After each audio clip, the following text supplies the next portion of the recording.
Amém. Podemos nos sentar.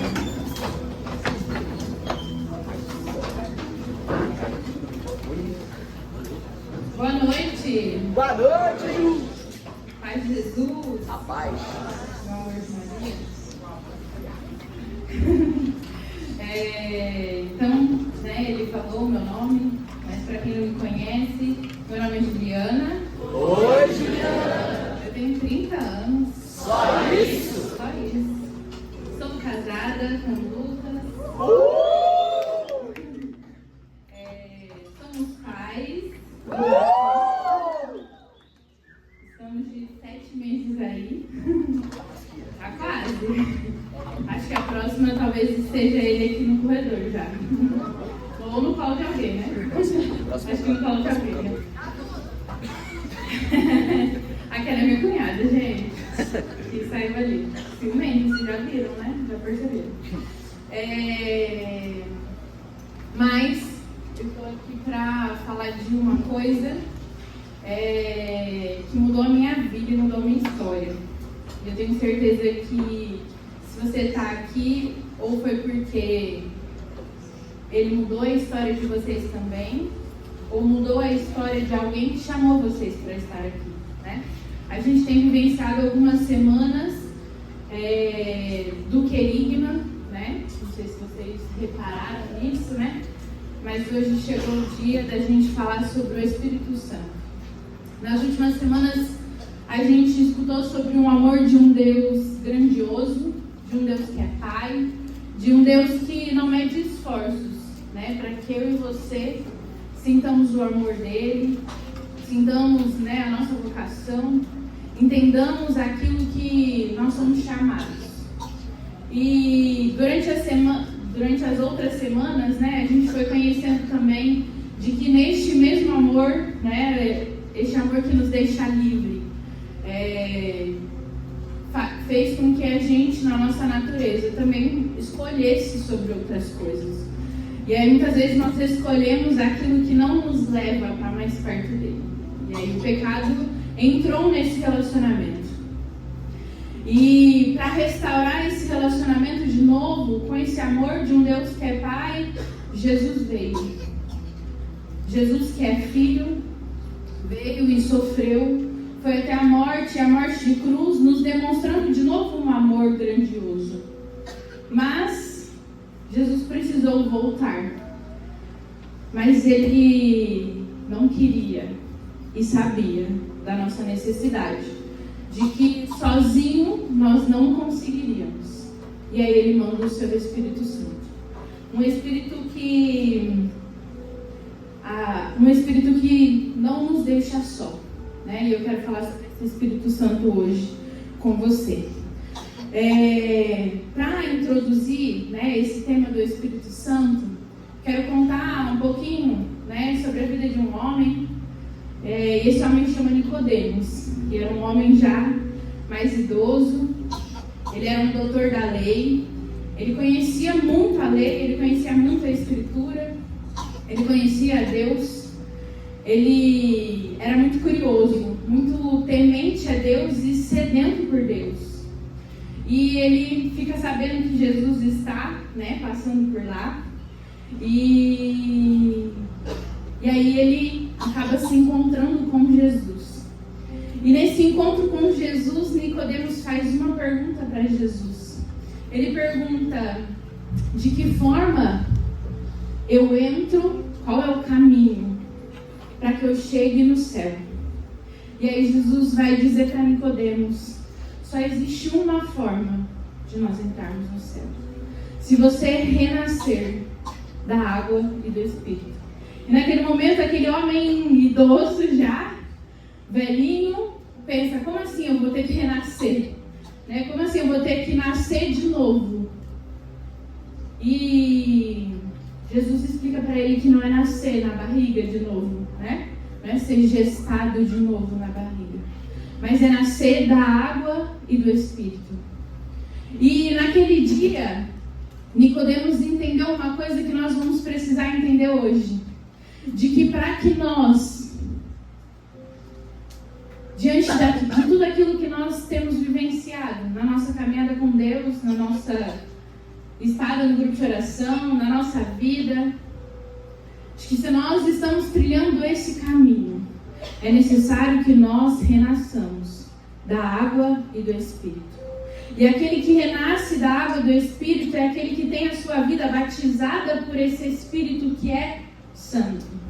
Aquele que é batizado pelo Espírito Santo é aquele que de alguma forma passa a trilhar uma caminhada de santidade. Eu queria que você pensasse aí, tem alguém aqui que não é batizado? Não precisa ter vergonha.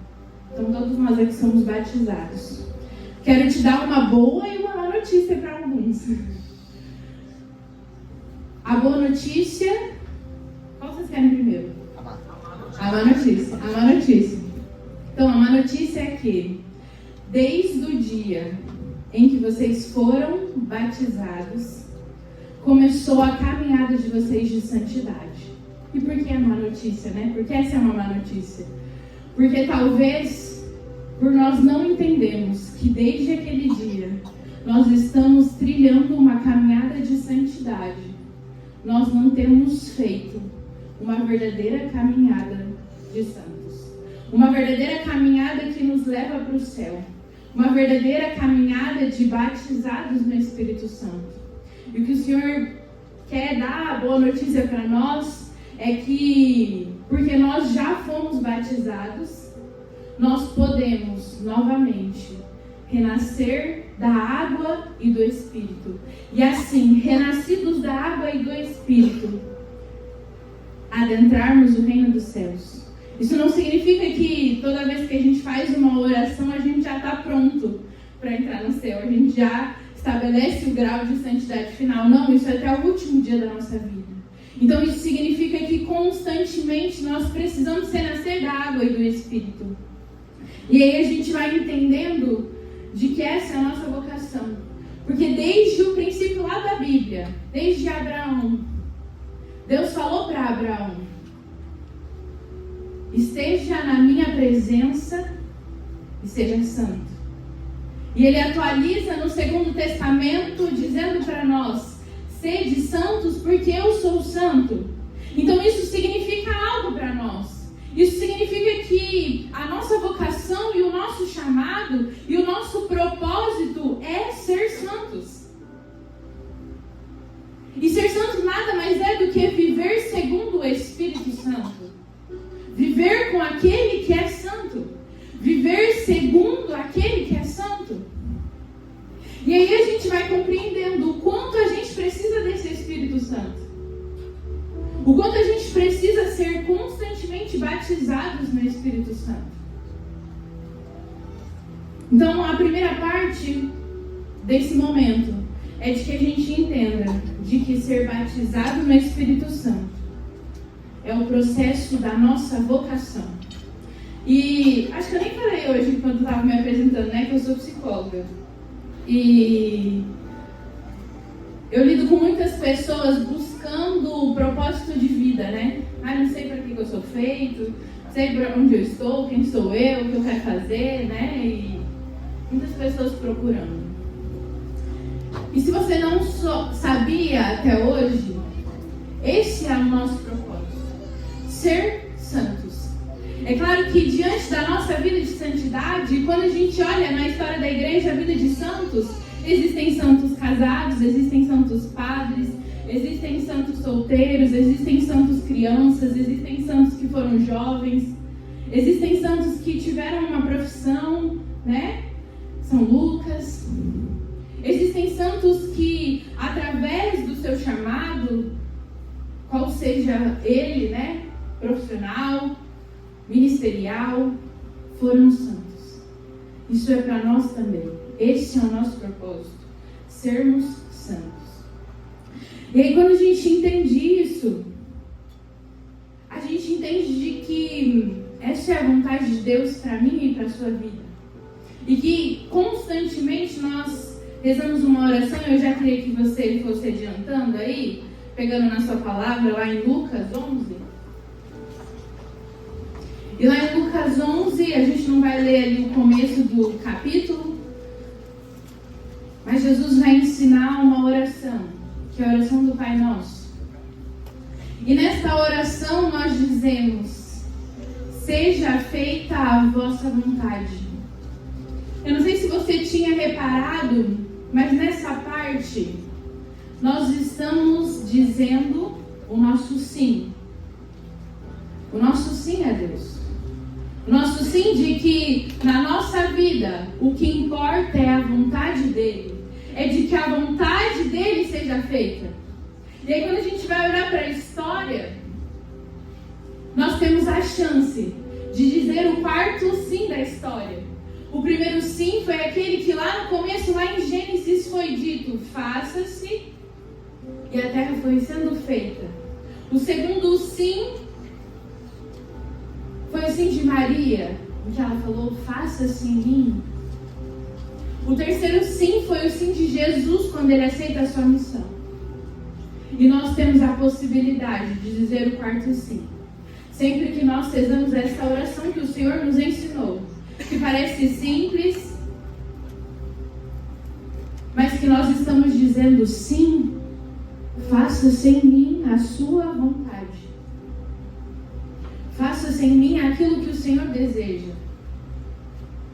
E muitas vezes nós nos preocupamos e nos angustiamos diante da vida, diante das coisas. Nós temos ansiedades, nós queremos que as coisas saiam do nosso jeito. Mas nós esquecemos que nós damos autoridade àquele que é autoridade. Aquele que é advogado e defende as nossas causas. Aquele que é paráclito. Aquele que é consolador e vem para consolar as nossas dores. Aquele que tem a capacidade de levar os nossos fardos. A gente não percebe. E a gente vai vivendo no automático essa vida com o Espírito. E aí, depois que ele ensina essa oração, ele vai falar de Marta e Maria. E aí, quando nós entendemos que uma pessoa batizada no Espírito Santo começa como Maria, e depois vai sendo Marta. Como Maria, em que primeiro está aos pés, primeiro ganha uma intimidade, e depois executa. E depois serve. E depois se coloca a serviço. E aí nós vamos entendendo que é uma caminhada. E aí a gente chega lá no versículo 9. Do capítulo 11 de Lucas. E vai dizer assim: eu vos digo, pedi e vos será dado. Buscai e achareis. Batei e vos será aberta. Pois todo aquele que pede, recebe. Aquele que procura, acha. E ao bater, se lhe abrirá. Se um filho pedir um pão, qual pai entre vós lhe dará uma pedra? E se ele pedir um peixe, acaso lhe dará uma serpente? Ou se lhe pedir um ovo, lhe dará porventura um escorpião? Se vós, pois, sendo maus, sabeis dar coisas boas a vossos filhos, quanto mais vosso Pai Celestial dará o Espírito Santo aos que lhe pedirem. Amém? Amém. O que está dizendo aqui nessa palavra? Ela dá 3 verbos, eu não sei se vocês separaram. 3 verbos: pedir, buscar e bater. E esses 3 verbos são verbos no imperativo. Significa verbos de ação, de ordem, de urgência. O que Jesus está dizendo aqui é: se você tem a necessidade, pede. Se você tem se perdido, busque. Se você não tem encontrado, bata. Se você tem encontrado portas fechadas, bata. Eu vou abrir. E aí a gente vê que, em especial, o verbo pedir, depois você conta aí e confirma. dentre esses versículos que a gente conversou, aparecem 6 vezes. E nesta noite, nós vamos falar a 7ª. Nós vamos pedir esse Espírito Santo, porque é promessa de Deus para a nossa vida. Foi promessa para aquele povo que estava necessitado, e eu tenho certeza que eu e você temos necessidades hoje. E o Espírito Santo está doidinho para suprir as nossas necessidades, está doidinho para adentrar a nossa casa, está doidinho para adentrar o nosso coração, está doidinho para adentrar a nossa sexualidade, está doidinho para entrar no nosso trabalho. Só que é preciso que nós peçamos. Tanto que ele insiste em quantos versículos? De 9 a 13, sei lá, 5? Acho, não sei fazer essa conta agora. 4. Em 4 versículos, ele diz 6 vezes: pedir. Pedir. Eu e você precisamos nessa noite pedir ao Senhor. Pedir para que Ele venha. Pedir para que Ele mude. Pedir para que Ele cure. Pedir para que Ele liberte a nossa vida e o nosso coração. Pedir intimidade. Pedir aquilo que tem faltado. E aí Santa Catarina de Sena vem nos exortar essa noite. Ela vai dizer assim, que em uma oração ela é escutável. Meus filhos sofrem pelas conquistas materiais que eles não recebem, mas eles não sofrem quando não avançam espiritualmente. E Santa Catarina de Sena nesta noite quer nos dizer, quer nos exortar, que muitas vezes nós nos preocupamos muito mais com as coisas materiais que nós não conquistamos, mas nós não preocupamos com a nossa vida, com a nossa alma, com a nossa intimidade, com o nosso avanço de fé. Nós não nos preocupamos. Só que Santa Catarina de Sena quer nos dizer nessa noite de que uma pessoa batizada no Espírito Santo não é uma pessoa que se preocupa só com as coisas materiais. Que uma pessoa batizada no Espírito Santo não é uma pessoa triste. Não combina. Não combina. Não combina ser uma pessoa que vive batizado no Espírito Santo e é reclamona. Não combina ser batizado no Espírito Santo e o tempo todo ficar: ai, reza pra mim, não tá legal, reza pra mim, não tá legal. A gente pode pedir oração? Sim, claro, isso é importante. Que o nosso irmão escute a nossa oração, que reze conosco. Mas esse é o Espírito Santo que quer vir e permanecer em nós. Quer avançar. O Senhor incomodava muito o meu coração de que muitos aqui, às vezes olhavam servos e outros servos olhando outros servos, olhando, sei lá, ministérios, pessoas espalhadas dentro da igreja, influencers, religiosos, católicos, e falavam assim: o que o outro tem? Por que eu não consigo? Por que eu não consigo ter essa intimidade? Por que eu não consigo avançar? E o Senhor me dizia: era porque você não renasceu na água e no Espírito. Porque você não aceitou verdadeiramente. E nesta noite, o Senhor deseja retomar esse lugar no nosso coração e nos batizar mais uma vez. E adentrar o nosso secreto, adentrar a nossa intimidade, para que sejamos verdadeiramente pessoas batizadas no Espírito Santo. Que sejamos alegres, que sejamos ousados, que enfrentemos as nossas missões, que saibamos esperar. O Senhor colocava isso muito forte no meu coração também, né? Pessoas que já me ouviram, pregar outras vezes, eu já dei testemunhos, de que eu demorei para passar no vestibular. demorei para me casar, né? Eu demorei 2 anos para passar no vestibular, demorei 6 anos para casar. E hoje eu penso, como eu consegui esperar? E concomitante a tudo isso, eu percebi o meu sim ao Espírito Santo. Porque sem Ele, nada eu poderia fazer. E sem Ele eu sei que nada, a partir do que tem para vir, né, dessa missão nova que Deus me deu de ser mãe, eu sei que nada eu vou poder fazer sem Ele. Nada.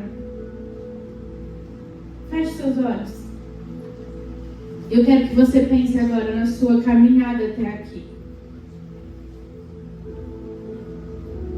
Eu quero que você pense na sua caminhada, em tudo que você já vivenciou, em tudo que você já trilhou. Talvez seja o seu primeiro dia aqui no grupo de oração, mas você já me disse que você foi batizado. Tente se lembrar. Talvez você foi batizado lá quando bebê. Nem fotos você viu do seu batizado. Mas desde aquele dia foi aberto no céu a sua caminhada de santidade. E o que você tem feito? Hoje o Senhor espera uma resposta. Um convite de verdadeiramente vivermos aquilo que nós dizemos na oração. Senhor, faça a vossa vontade. O Senhor quer desde já ir criando expectativa no nosso coração. Expectativas de mudança. Expectativas do novo.